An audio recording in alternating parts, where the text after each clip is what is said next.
Hello everyone, welcome back to Juris Legal Chambers. I am Vansh Nagpal and in today's session we will discuss jury trial in detail. Trial की हमेशा दो category होती है, jury trial और bench trial.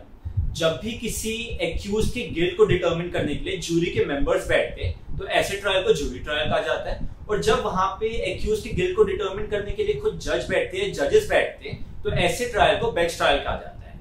Bench trial को trial by जजेस भी कहा जाता है. इंडिया के अंदर बेंच ट्रायल कैसे होता है इसके ऊपर हम बहुत डिटेल में एक सेशन में डिस्कस करेंगे. हम constitutional bench, divisional bench, higher bench, इन सारी टर्म्स का मतलब भी उस सेशन में डिस्कस करेंगे. अगर आप वो वीडियो मिस नहीं करना चाहते, जस्ट एंश्योर कि आपने चैनल को सब्सक्राइब कर रखा है.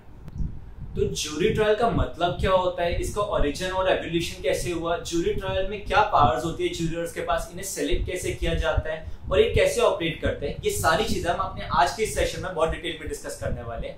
एंड अगर वीडियो को एंड तक देखने के बाद आपके कोई भी डाउट्स होते हैं, you can ask me in the comment section. So let's begin the session. Let's begin with the meaning of jury trial. Jury trial का मतलब होता है जब ज्यूरी के मेंबर्स सारे एविडेंसेस को एनालाइज करने के बाद और दोनों साइड्स के आर्ग्यूमेंट सुनने के बाद ये डिटरमिन करते हैं कि एक्यूज उस केस के अंदर गिल्टी है या नहीं है. सो बेसिकली जब भी किसी डिस्ट्रिक्ट के अंदर कोई ऑफेंस होता है तो उस डिस्ट्रिक्ट की जनरल पब्लिक को बुलाया जाता है. वहां पे उन्हें जनरल पब्लिक को समन्स इश्यू करे जाते हैं. जो लोग ज्यूरर्स बनने में इंटरेस्टेड होते हैं ऐसे लोगों को बुलाया जाता है. जज और वहां पे दोनों साइड्स के एडवोकेट्स उन ज्यूरर्स से, उन पोटेंशियल ज्यूरर्स से क्वेश्चंस पूछता है ये डिटरमिन करने के लिए कि वो केपेबल है ज्यूरर बनने के लिए या नहीं है. इस पूरे प्रोसेस को वॉयर डीर बोलते हैं. वॉयर डीर एक लैटिन टर्म है जिसका मतलब होता है टू स्पीक द ट्रूथ. ऐसा इसलिए किया जाता है, ज्यूरी ट्रायल का मेन ऑब्जेक्टिव यहाँ पे ये होता है कि जनरल पब्लिक को एक चांस दिया जाए कि जनरल पब्लिक आके डिसाइड करे कि वहां पे उनके एरिया में जो ऑफेंस हुआ उसके अंदर एक्यूज गिल्टी है या नहीं है.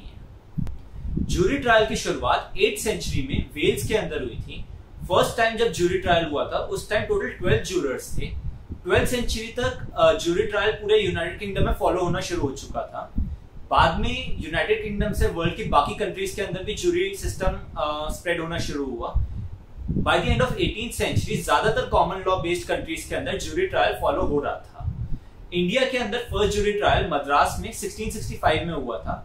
बट बाद में काफी सारी ऐसी कंट्रीज जिनका लो लिटरेसी रेट था, इंक्लूडिंग इंडिया, वहां पे ज्यूरी ट्रायल को अबॉलिश कर दिया गया था. Let's understand the types of jury trial. Jury trial के टोटल दो टाइप्स होते हैं, ग्रैंड ज्यूरी और पेटिट ज्यूरी. ग्रैंड ज्यूरी के केस के अंदर ये डिसाइड किया जाता है कि वो केस ट्रायल में जाने के लायक है या नहीं है. यहाँ पे ग्रैंड ज्यूरी ये डिसाइड करती है कि अगर एक्यूज के खिलाफ प्रोबेबल कॉज है तभी वो केस ट्रायल के लिए जाएगा, अदरवाइज वो केस ट्रायल में नहीं जाएगा.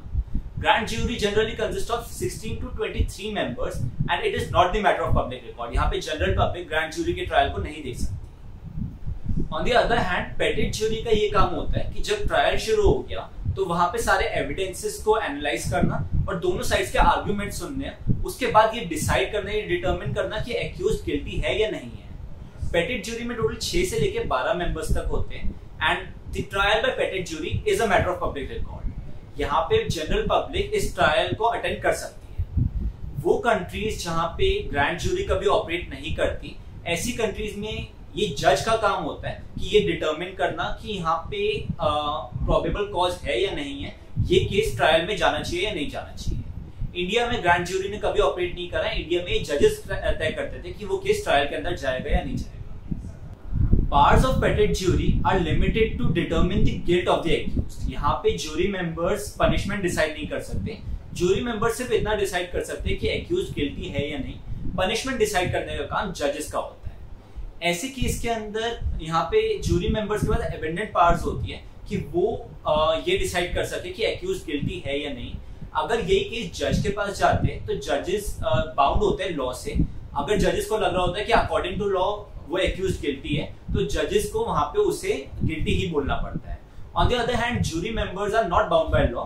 ज्यूरी मेंबर्स को अगर ये लग रहा होता है कि वो एक्यूज गिल्टी है according to the law, but अगर उन्हें ये लग रहा होता है कि ऐसे केस में लॉ ही अनजस्ट है, तो भी वो गिल्टी होने के बाद भी उसे एक्विट कर सकते हैं. तो यहाँ पे ऐसे केस को ज्यूरी नलिफिकेशन या फिर सिचुएशन ऑफ परवर्स वर्डिक्ट बोलते हैं. पर अगर ऐसे केस के अंदर कभी भी जज या फिर प्रोसिक्यूशन ज्यूरी मेंबर्स से अग्री नहीं करते तो वहां पे वो अपील कर सकते हैं ज्यूरी के डिसीजन के खिलाफ. जब भी कभी ज्यूरी ट्रायल में पैनल में इवन नंबर ऑफ ज्यूरर्स होते हैं और आधे मेंबर्स गिल्टी बोलते हैं और आधे मेंबर्स नॉट गिल्टी बोलते हैं, तो ऐसे केस में जब तक कोई मेजॉरिटी वोट नहीं होता तब तक केस डिसाइड नहीं होता। जब ऐसी सिचुएशन होती है जब दोनों तरफ इक्वल वोट्स होते हैं तो ऐसी सिचुएशन को हम ज्यूरी बोला जाता है, और हम ज्यूरी की सिचुएशन के अंदर दोबारा से ट्रायल किया जाता है। जब तक मेजॉरिटी नहीं आ जाती यहाँ पे तब तक ट्रायल कंक्लूड नहीं होता। Let's understand the selection process of jurors. Jury trial में पैनल के मेंबर्स को ज्यूरर्स बोला जाता है। जब भी कभी ज्यूरी ट्रायल होना होता है तो उस पर्टिकुलर डिस्ट्रिक्ट के अंदर वोटर आईडी लिस्ट या फिर ड्राइवर लाइसेंसेस लिस्ट में से पोटेंशियल ज्यूरर्स को चूज करा जाता है। अब यहाँ पे पोटेंशियल ज्यूरर्स को चूज करने के लिए 4 क्राइटेरिया होते हैं। फर्स्ट, वो इंसान उस कंट्री का सिटीजन हो। सेकेंड, उस इंसान ने मेजॉरिटी की एज अटेन कर ली हो। थर्ड, उस इंसान को उस कंट्री की ऑफिशियल लैंग्वेज पढ़नी, लिखनी और समझनी आती हो। एंड फोर्थ, उस इंसान को कभी प्रीवियसली किसी क्राइम के लिए कॉन्विक्ट ना करा गया। जिन भी लोगों को जनरल पब्लिक में से सेलेक्ट करा जाता है, ऐसे लोगों को कोर्ट की तरफ से समन्स इशू करे जाते हैं, और जो लोग विलिंग होते हैं ज्यूरी का पार्ट बनने के लिए उन्हें कोर्ट में बुलाया जाता है। वॉइड डी प्रोसेस के थ्रू यहाँ पे 14 दिन का नोटिस दिया जाता है ऐसे लोगों को। 14 दिन के अंदर अंदर ये कोर्ट में प्रेजेंट होते हैं, और यहाँ पे जज और लॉयर्स ऐसे लोगों से क्वेश्चंस पूछते हैं ये डिटरमिन करने के लिए कि यह ज्यूरी मेंबर बनने के लिए लायक है या नहीं है। अगर वो उस टेस्ट को पास कर जाते हैं तो उसके बाद एक ज्यूरी फॉर्म होती है। ट्रायल खत्म होने के बाद, ट्रायल कंक्लूड होने के बाद इस ज्यूरी को डिसॉल्व कर दिया जाता है। वर्ल्ड की ज्यादातर कंट्रीज के अंदर क्रिमिनल केसेस में ही सिर्फ ज्यूरी ट्रायल होता है, और सिविल केसेस के अंदर बेंच ट्रायल होता है। क्रिमिनल केसेस के केस में भी एक्यूज के पास ये राइट होता है कि वो अपने ज्यूरी ट्रायल के राइट को वेव ऑफ करे और बेंच ट्रायल की डिमांड करे। इंडिया के अंदर ज्यूरी ट्रायल सिर्फ सीरियस ऑफेंसेस के लिए होता था क्रिमिनल केसेस के अंदर। सिविल केसेस में इंडिया में कभी भी ज्यूरी ट्रायल नहीं होता था। यूएस जैसी कुछ कंट्रीज है वर्ल्ड के अंदर जहां पे ज्यूरी ट्रायल ऑपरेट करता है सिविल केसेस में भी, बट यहाँ पे इन कंट्रीज की अपनी रिस्ट्रिक्शन होती है कि कब सिविल केस के अंदर ज्यूरी ट्रायल ऑपरेट कर सकता है।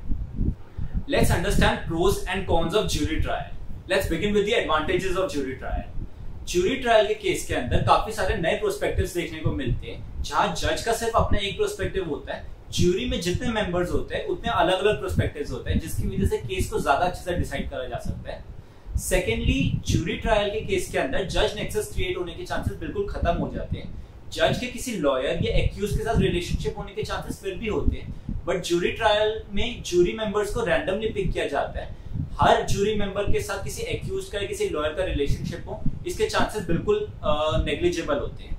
थर्डली, ज्यूरी ट्रायल के केस के अंदर सोसाइटी में जनरल पब्लिक का पार्टिसिपेशन होता है जुडिशियल प्रोसेस के अंदर।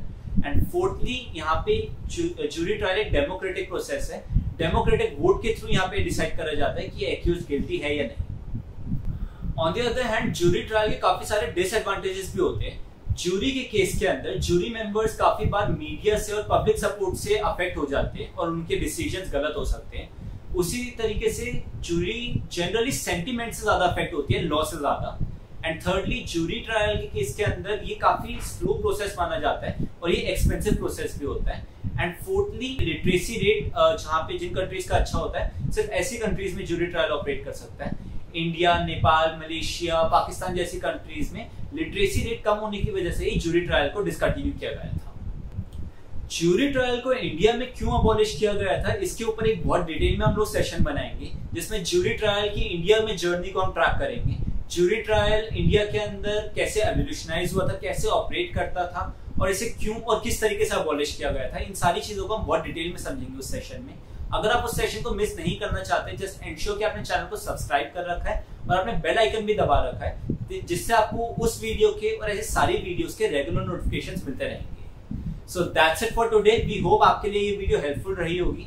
अगर आपको ये वीडियो पसंद आई, just don't forget to like this video. आपके कोई भी डाउट्स है आप मुझसे नीचे कमेंट सेक्शन में लिख के वो पूछ सकते हैं, and I will answer them. और अपने दोस्तों के साथ, अपने फैमिली मेंबर्स के साथ भी इस वीडियो को जरूर शेयर कीजिए। चैनल को सब्सक्राइब नहीं करा तो सब्सक्राइब जरूर कीजिए। Thank you so much, all the best, keep studying.